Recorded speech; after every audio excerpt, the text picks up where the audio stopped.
an American, and came down here and married a gal, a Tahitian gal, and she had this little piece of property, and they put up a bamboo hut and sold ice cream. And then when he left and went back to the States, she got a beer license and turned it in to a beer bar. And then she got permission to do wine, and then got permission to do liquor. And it was one of the bars of the world. Was it an American island area at that time? No. Never. Where's that? Oh, boy. Breakfast was $1, lunch was $2, and dinner was $3. Quite often I was in the kitchen. If I happened to be cooking, that was way overpriced. Way overpriced. Because what we would, for breakfast, all you had was a cup of coffee and fried bread. There was nothing else. But it was good. Oh, very good. Very good. Put a little salt on it. That's gourmet. You've heard this story about times, but a couple of the first two people we had were Helen and Ethyl. God, poor creatures. Old gals, and it was raining. We couldn't afford windows in our restaurant. Oh, it was sad. I was cooking, and we just had the two of them. So I said, I tell you what I want to do. The wind's coming right through that window. So I'm going to put both of you with your back to the window. And I'm going to bring out your food, and I want both of you to lean forward with your big raincoat, and I'm going to put your food in. Then you can eat under your raincoat. And down the way, there was dogs started barking, something fierce. Well, when dogs are barking, there's usually a bunch of males chasing a female, and they usually go into the valley. I didn't give it another thought. And God, they got closer and closer and closer. I thought, this is really something. And pretty soon, 6 cows ran by. Whoa. The dogs wailing on their butts, and a Tahitian behind the dog. So I'd gone into the kitchen to get their dessert, fried banana, and I was coming out, and one of the cows was at their table. So I dashed back in and got a stick and drove her out on down the beach. And I told him, I said, you know, this doesn't happen ever. It's going to be beautiful tomorrow, because you always tell people what they want to hear. They don't want to hear it rain. It's going to be beautiful. And it was. God, it was magnificent. And they came in for their breakfast, a cup of coffee that you held in 2 hands, and their fried toast. French bread, buttered, fried in a frying pan. And I forgot I had said to our manager, great Tahitian guy, I said, we've got trouble with these Mynah birds. These are a real pain in the butt. They're noisy, and they're coming in, and they're sitting on the tables, and they're defecating, and everybody. It's just awful. Can you do anything? He said, sure, no problem. Well, we have a fish trap here that's big, really big. It's about 4 times the size of a lobster pot, if you've ever seen a lobster pot. They're so big a guy can crawl into it. And as they're sitting down for their coffee and bread, he had set one outside the window and filled it with bread. He had about 20 Mynah birds in there. So as they're having breakfast, he crawls in with a 2x4 and beats the bejesus out of the 20 birds. God, there were eyes coming out and beaks and feathers. We didn't get a repeat with them. They didn't ever come back. God, I felt so sorry for them. Wow. You didn't say there was entertainment. You just never know what's going to happen to you with the Tahitians. They mean so well, and they're so sweet and kind. They can pull some honey. So that was our toughest one. And the big break we got, the real big break we got, was the boat had come in, and a little cripple guy comes walking down the beach with all kinds of cameras all over it. I thought, ooh, he can't get off the island because the boat doesn't leave till the next day. We're going to make payroll today. So I said, hi, I'm Muck.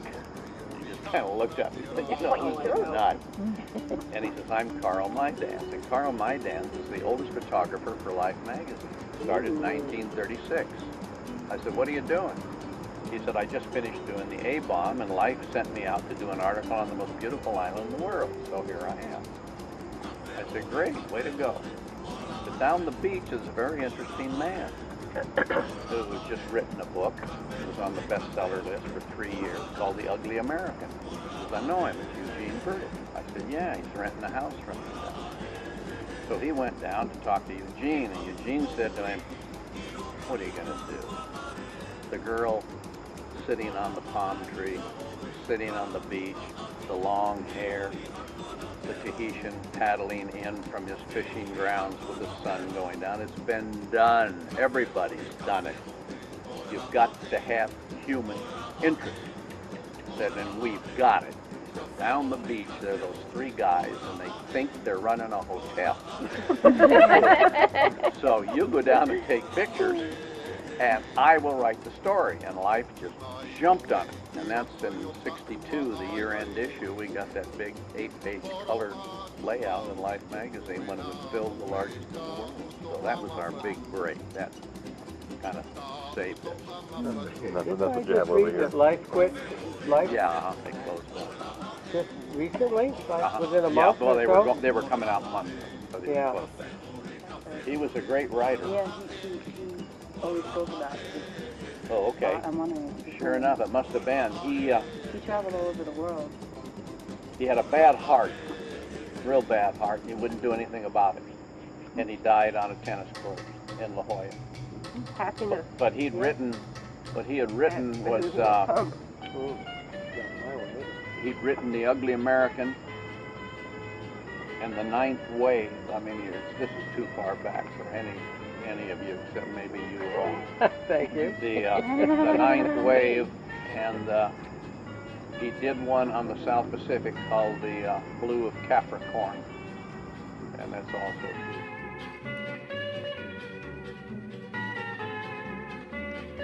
Is Eugene the one dancing on the table in the live pictures, or I'm relative with the to glasses? graduated from the land. That would be Burdick, yeah. That would be Eugene Burdick, sure enough.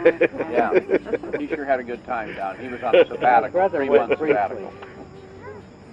That's fun. Go all the I way went around the to- world. Did he ever come back? Got a degree from We didn't ever see him down here again because he just wouldn't take care of his heart. He said, to hell with it, when I go, I go, and he was down in La Jolla playing tennis and dropped. So it was just a few years after the... Yeah, just a few years after. Good writer, good guy. We had all kinds of strange people come to. The funniest guys we'd get was Pan Am, when Pan Am was going down like a 1-egg pudding, and they were bringing in everybody to try and get them to write articles on Tahiti. You know, the book wall. There was Considine. There was a big gray-haired guy on TV that everybody loved for years. He came down. And there was Jim Michener. All kinds of people, and they went back, and they did. They wrote great stories on Tahiti and the fun they had here. And Michener was just fabulous. He was a orphan, and all he did was play with children when he came here. That's all he ever did. And the 2 questions I wanted to ask him, because everybody said, you know, where does the name Bali Hai come from? You know, how could he have said Bora Bora is the most beautiful island in the world? So I caught him in the morning just before he was going out to play with the kids. I said, how could you have said that? And just bang, he came back. He said, I hadn't been to Moorea. I said, where'd you get the name Bali Hai? He says, I was on Guadalcanal, and we were out on patrol. And we'd gone through a terrible, nasty village, smelly, awful. The only thing uglier were the women. With this beautiful name, Bali Hai. He said, I jotted it down because I knew I was going to write a book, and my fabled island was going to be Bali Hai. And that's why they call this mountain down here the beautiful triangular one, Bali Hai. And that was in the movie South Pacific. That was the only shot they did here. Is that Mount Rotu? The only shot? No, that's Mount Roa. Oh. It was all done in Honolulu Bay. So they just said, Bali Hai is going. Well, how did you come to Bali Hai Boys? Where did that come from? We had a secret weapon. Real secret weapon. when people would come into writers were coming into Tahiti. In their mind, once again, there was one island, Tahiti. And they'd go to the big hotels. And they say, we want to do an article on Tahiti. And we see the managers. They were American. The managers were all European. Europeans don't like us. So they'd all say the same thing. Go see the boys of Bali Hai. Jesus, go see the boys of Bali Hai. So we became the boys of Bali Hai. Bali Hai Boys. Is that the name of your hotel at the time? Bali Hai, yeah. Yeah. We had to have that name. We didn't know if we were going to get it because there is no B in the Tahitian language, and they were very much into their language. And there's no B and there's no L. We thought maybe we'll have to do Potty High or something like that. But the guy that we bought it from was a strong politician and pushed it through.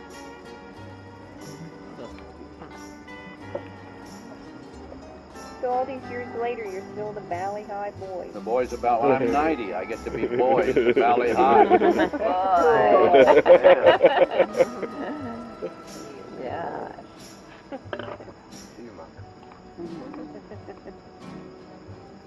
We'd save all of our money. About once every 6 weeks, we had enough money. Maybe Kelly would be out. Jay would be coming in. Stay 6 months and you had to be out 6. And I'd be in. The minute I got $30, I was off to Papeete. You'd get a room for $2. So I'd prepay 3 nights. Get up in the morning, your coffee was 10 francs, dinner was 40 cents. And the rest of it you spend in Quinn. And I told you, I sat with the same gal. Black, Puka Puka Baby, Mynah Savage, and Susie No Pants. And the place would close up at 11. That was their license. All the trucks would pull up. Everybody run out and jump on a truck. And you went to the next bar. It opened at 11 and closed when the sun came up. That was one called Lafayette. Halfway out, they'd stop. The ladies would piddle on one side, the men would piddle on the other side. And the guy that was driving the truck would stand at the back, and you paid your 20 francs, which gave you a round trip. And you'd hit Lafayette, and it was great. The band was going, we knew the bouncer, and it was fun. And I was going up the steps one night. God, there was a beautiful creature I'd been chasing for 3 years. I had an awful hard time trying to run the ones down that had an education. And she was a pretty smart gal. So I was going up the steps, and I heard this mock. I thought, oh, God, there is a God. Beautiful big moon. Oh, it was knockout. I knew who it was. And I was just halfway up the steps. I was a pretty good hurdler in high school. So I came off those steps doing about a 9.9. And there was a cruddy hedge, just a hibiscus hedge that was a joke. And so I thought, I'm going to step out on the far side, break all the branches as I come through, one leg forward, arms like this. There I am. The moon will take me off wherever we're going. And I hit it, as I say, going about a 9.9, and there were 3 strands of barbed wire in the thing. And I came out the far side naked. That was the good part. The bad part was I've been chasing this gal for 3 years. She went down the road honking the horn and laughing out the window. If you didn't think that didn't hurt. 30 years later, I'm sitting here. The bar's still going. And a gal keeps looking at me. Up the way. Good-looking lady. But Jesus, I'm not a pickup at 75. I'm really not. This is strange. And finally she came down and said, do you remember me? I said, gosh, I'm sorry, I don't. She said, remember when you came through the hedge and you were naked? Oh, I'm Dallas. God, she was still a pretty, pretty lady.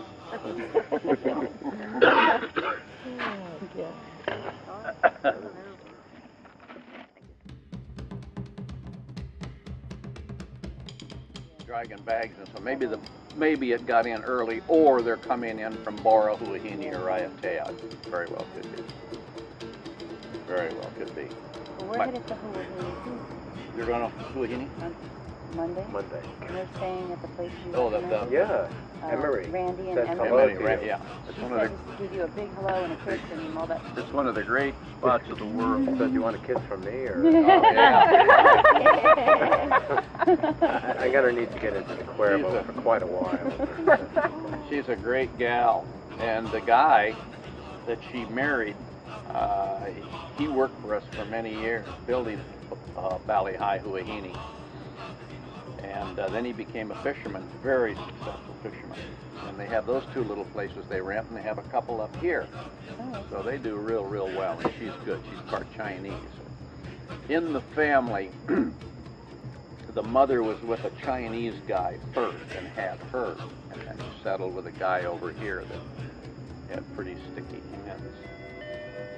Cleaned us out. And then when I think she had 12 by him. And then when he died, the brother stepped in, and she had another 6 by him. 18 in the family. But the gals are cute. If you're walking along the road up to Maharepa, or you've got a car or something, you'll see a couple of gals on the right-hand side just after Rudy's.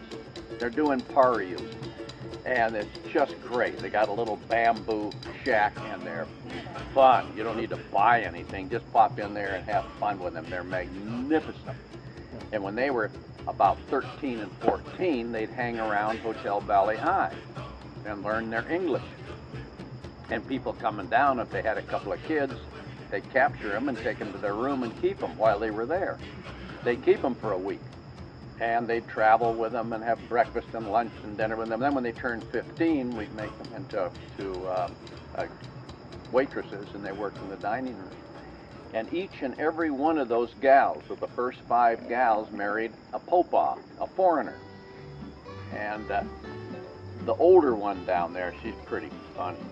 She married a guy who was an American guy here, Joe the dog food man. He made dog food in El Paso, Texas. And they moved and lived there, and you can imagine this one loved El Paso. Oh my God, El Paso. I don't know if you've ever been through there. Holy Mary, Mother of the Christ Child, it is something. But she loved it, and all of them married Popa, and most of them all come back now. They like to be with Mama. Mama's right there in the house. See, there were a lot of, every one worked for us at one time or another, all 18, and the mother and father. Well, they were very happy for your recommendation. Oh yeah, I think you'll really enjoy it there. And I think they used to have a bicycle. Yeah, he said They said there'll be bicycles. Okay, and you ride into town there. And you can also walk right down the beach. You go through a graveyard. I think they had to move this one. God, it was great.